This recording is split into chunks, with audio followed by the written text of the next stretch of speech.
Part 1. You will hear a woman talking on the telephone to a man about a car he is selling. First, you have some time to look at questions 1 to 4.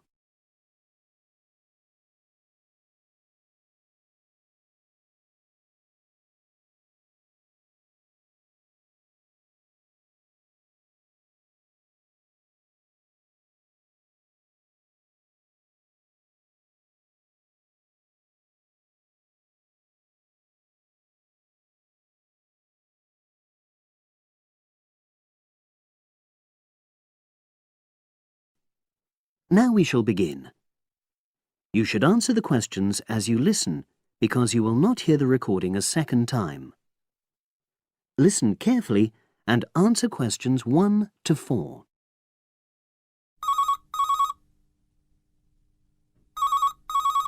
Hello, Brian Park speaking. Oh, hello. I'm calling about the advert in the paper. For the car? Yes, the Mini you've got advertised for sale. Oh, yes. I just wanted to find out a bit more information.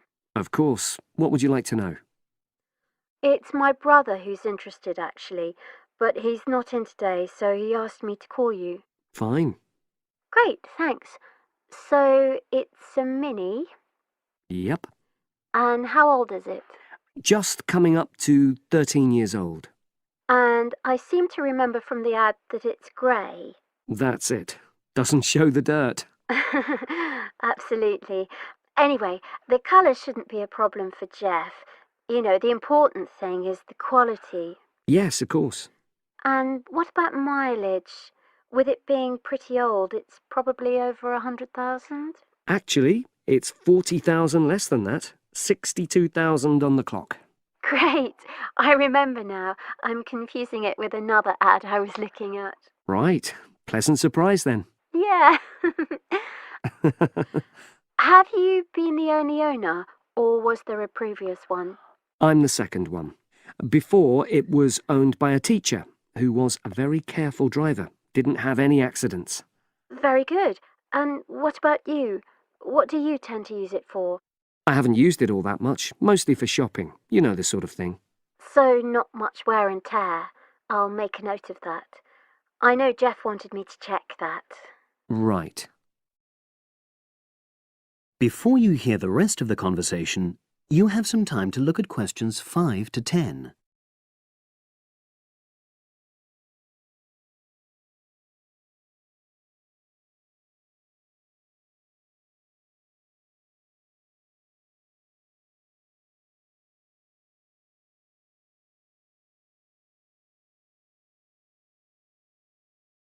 Now listen and answer questions 5 to 10. Now, about the price, I see you've got it down as £1,250. I'm not sure Jeff will be able to come up with that amount. In the ad, I did say 1,250 or nearest offer. So would you be prepared to go down to 1,000? That's really too low, I'm afraid. 1,100? I might be able to go to that. OK, I'll make a note of that. What about tax? Is it due soon? Got another 5 months before it's due. Oh, that's a real plus, yes. I'll make a note of that. OK. Now, you say it's in good condition. For its age, I'd say yes, definitely. It's just been serviced and there were no major problems. Major. I'd be able to show you the service report. The only thing is, you'd have to get a new tyre in the near future. Though it's still OK, you know. It's certainly absolutely safe at the moment. OK, fair enough. Yes, I understand. And the garage also mentioned that one headlight could probably do with replacing. They think there's a fault there, you know, intermittent. Well, we'd obviously look at all the documents, but that sounds very straightforward. Of course. I've got all the service documents up to date, and you can look at those. Well, it all sounds pretty good, and I know my brother will be interested, so would it be possible for him to see the car? He's back from his trip tomorrow and away tonight, so how about tomorrow? Tomorrow? Wednesday? I'm afraid that's not possible. I'm out pretty much all day. Well, Thursday then? That'd be fine, yeah. In the morning? Yes, that'd suit me perfectly. Great. Now, you'll need my address. Oh, yes, of course. What is it? It's number 238, 238? London Road. Oh, that's easy enough. Yes, very straightforward. So I'll pass on these notes to Jeff, and he'll see you in a couple. That is the end of part 1. You now have half a minute to check your answers.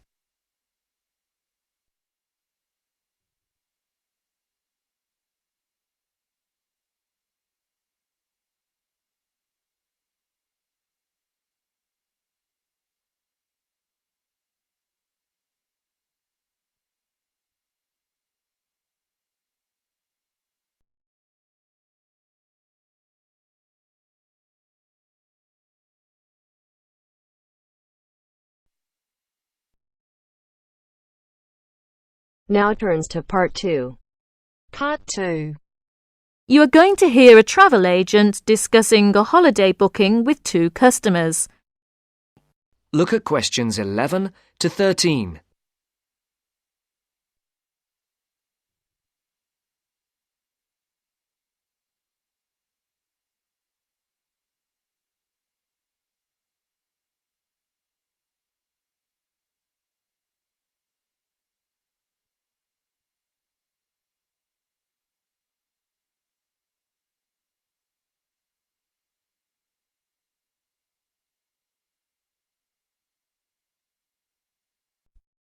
Good morning. Can I help you? Yes, good morning. We'd like to book a holiday for July, please. Certainly. Where did you have in mind? Oh, well, we haven't thought a lot about it, really. We'd just like to go somewhere hot, and it must be in July. I see. Well, let's get the dates cleared up first, then we can see about availability. What part of July were you thinking of? Oh, well, you see, we have slightly different holidays. I've got the whole month except for the last 5 days, so I could go from the 1st to the 26th. But my friend here doesn't start until the 7th, so I suppose it will have to be the middle 2 weeks, really. Yes, but I've got to be back before the 23rd. OK. Now, let's find a destination. Before the talk continues, look at questions 14 to 20.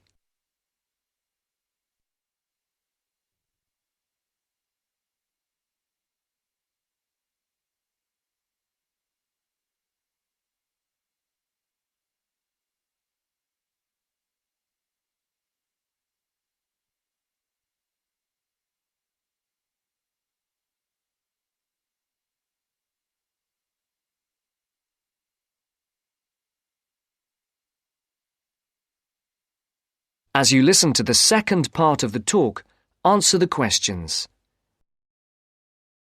Any preferences? France? Italy? Oh, not France.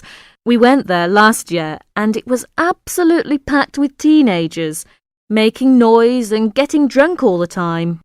Yes, it was terrible. We definitely want somewhere quieter this year. Well, of course, it depends more on the resort rather than the country. There are resorts in every country which cater for the family or the slightly older person. They're usually a shade more expensive, though, as you might expect. Oh, well, we don't mind paying a bit more if it means more peace and quiet, do we? Definitely not. It'll be well worth it. All right, let's have a look at what we've got on the computer. July. Was it 10 or 14 nights you wanted? Oh, the fortnight, please. Right. Well, let's start with Italy. We've got 14 nights bed and breakfast in Sorrento for £345 from Manchester on the 14th. Or we've got... No, wait a minute. That's no good for me. We wouldn't get back till the 28th, and I've got to be back at work before that. Ah, yes. How about Sweden? 2 weeks, half board? How much would that be? That would be £540 From Manchester again. Well, 540. That seems too much. Well, madam, there's a surcharge for the airport, and it has a 5-star hotel. Oh, well, it's a bit over our budget, really. All right, let's try somewhere else. How about Portugal? Oh, that sounds great. We've never been there before, have we? Let's see now. We've got 14 nights in Albufeira, half board, from Gatwick, for £385. Albufeira? Oh, wait a minute. Did you say the flight was from London? That's right, from Gatwick. Oh, well, we'd prefer a flight from the north somewhere. Manchester, perhaps, or even Glasgow. That is the end of part 2. You now have half a minute to check your answers.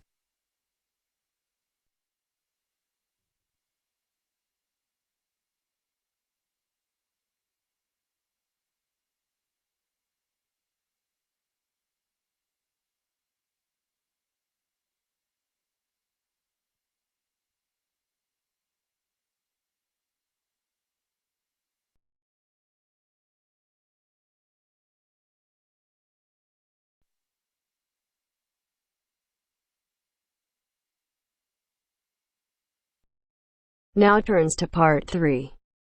Part 3. You will hear 2 conversations. Are based on the following conversation. The answer should be appropriate to the content of this conversation. First, you have some time to look at questions 21 to 25.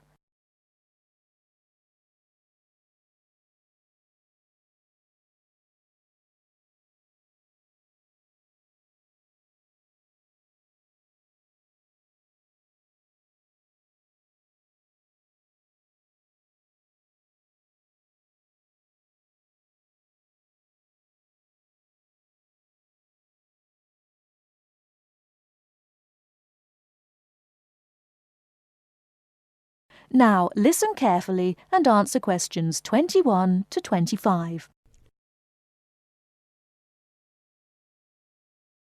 Oh, hi Dave. Long time no see. Hi, Maria. I just settled down. I thought I'd drop by. Come on in, take a seat. Would you like anything to drink? I have Sprite and orange juice. Sprite would be fine. Oh, so, how have you been? Oh, not bad. And you?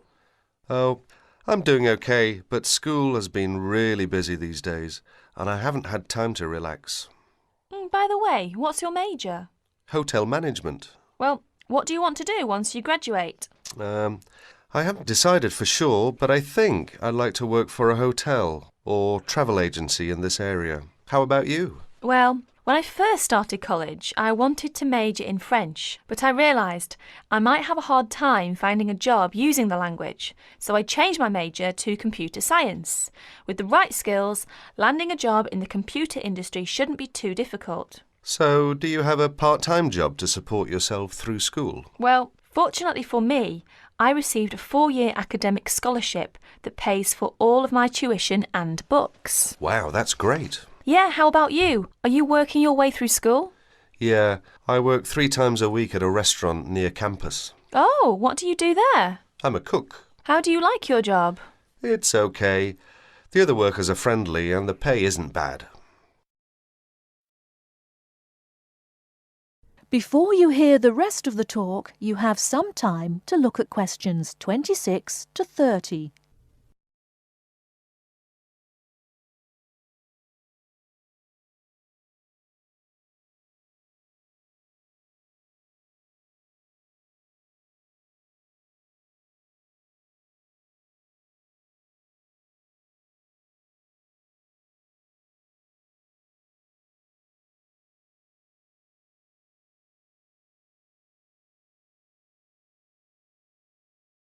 Now listen and answer questions 26 to 30.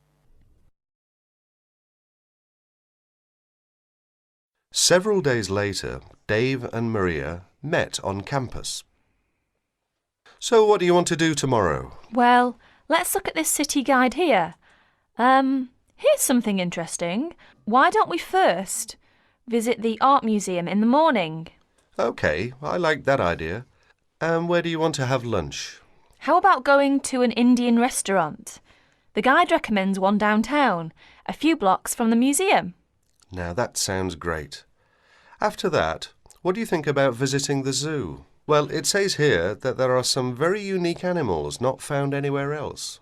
Well, to tell the truth, I'm not really interested in going there. Yeah, why don't we go shopping instead? There are supposed to be some really nice places to pick up souvenirs. No, I don't think that's a good idea. We only have a few traveller's checks left, and I only have $50 left in cash. No problem. We can use your credit card to pay for my clothes. Oh no, I remember the last time you used my credit card for your purchases. Oh well, let's take the subway down to the seashore and walk along the beach. Now that sounds like a wonderful plan. That is the end of part 3. You now have half a minute to check your answers.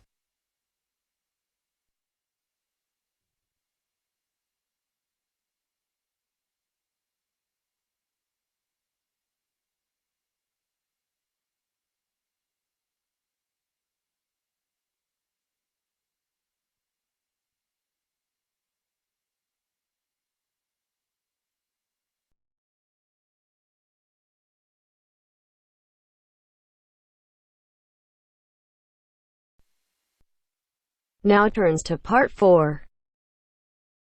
Part 4.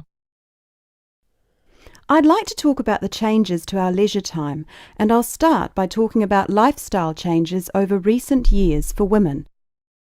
First, you have some time to look at questions 31 to 40.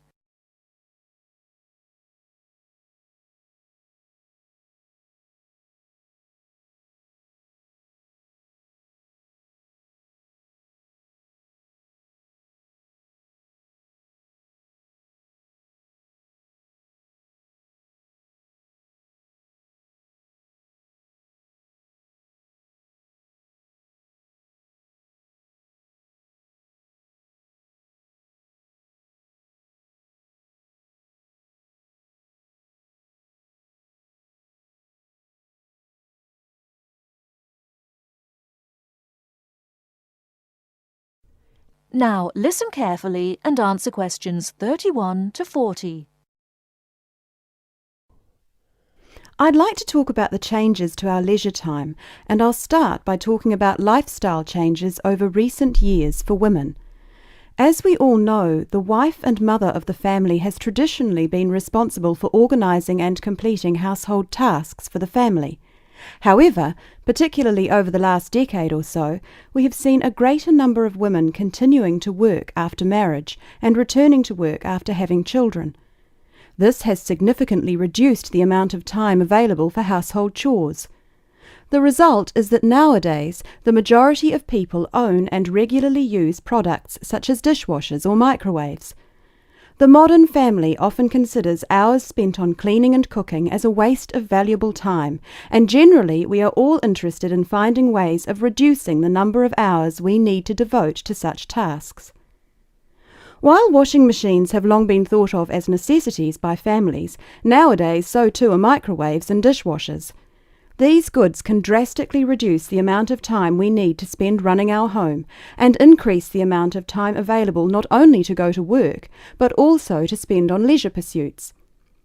As society develops and we become richer, we put more value on our leisure time and our possessions. The richer a society, the more demanding it becomes. People are no longer happy to work long hours for little return. Expensive holidays, expensive clothes and cars all become more important the more materialistic the society in which we live. Acquiring things and joining the race of acquisition means that modern society spends a lot of time and money purchasing unnecessary goods. Although expensive and persuasive marketing techniques are partly responsible, the demand for such goods often comes from young professionals, those with the money to endlessly upgrade things simply because a better model is made available. Our obsession with the newest and best products available, while good for the economy, can also have a negative impact on the environment. It is not appropriate to overproduce appliances and overuse electricity to keep these unnecessary appliances operating in our homes. We often forget about the damage we have done to and continue to do to the environment. Others opposed to the overuse of appliances and technology also argue that from a social point of view, over-reliance on gadgets means that people are losing the ability to be creative. Traditionally, it was considered an enviable skill to prepare meals night after night for our families. Nowadays, women are more likely to gain approval from others for their success in their careers than their ability in the kitchen. Along with microwaves have come ready-cooked meals, pre-washed vegetables, and our reliance on takeaway food when we are too busy to cook it ourselves. While there are obvious advantages and disadvantages to our increasingly active buying behaviour and changing wants and desires, it is likely that our desire to purchase labour-saving items will continue, so it is therefore inevitable that production of such goods will increase. We can only hope to educate ourselves and our children to buy goods we need, not just goods that are available, and we must also consider their environmental impact. In short, moderation is the most important word for the future. I thank you very much for coming today and listening. That is the end of part 4.